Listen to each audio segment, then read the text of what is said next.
પશ્ચિમ એશિયામાં તણાવ ફરી એકવાર ચરમસીમાએ પહોંચી ગયો છે. ઈરાનમાં ઘણા શહેરો ફરી એકવાર અમેરિકાની બોમ્બ વર્ષાથી ધ્રુજી ઉઠ્યા છે. અમેરિકાએ ઈરાનમાં સ્ટ્રેટ ઓફ હોર્મુઝની નજીક આવેલા શહેરો બંદર અબ્બાસ, મિનાબ, સિરિક, જાસક અને કેશમ ટાપુ પર હુમલા કર્યા છે. આ ઉપરાંત ઈરાનની રાજધાની તહેરાનમાં પણ અમેરિકાએ હુમલા કર્યા છે. અમેરિકાના સેન્ટ્રલ કમાન્ડ દ્વારા ઈરાન પર આ કાર્યવાહી કરવા પાછળનું કારણ આત્મરક્ષા બતાવવામાં આવ્યું છે. આત્મરક્ષા એટલે કે સેલ્ફ ડિફેન્સ. આ ક્ષેત્રમાં અમેરિકન સેના અને અમેરિકાના વાણિજ્યિક હિતોને ઈરાનની આક્રમકતા સામે એક જોખમ છે, આવું જગત જમાદાર અમેરિકાનું કહેવું છે.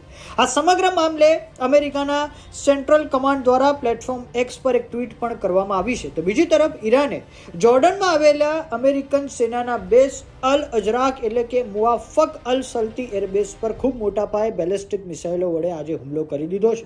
જોર્ડનમાં આવેલો મુવાફક અલ સલ્તી બેઝ પશ્ચિમ એશિયામાં અમેરિકન સૈન્ય અભિયાનો માટે એક મહત્વપૂર્ણ કેન્દ્ર માનવામાં આવે છે.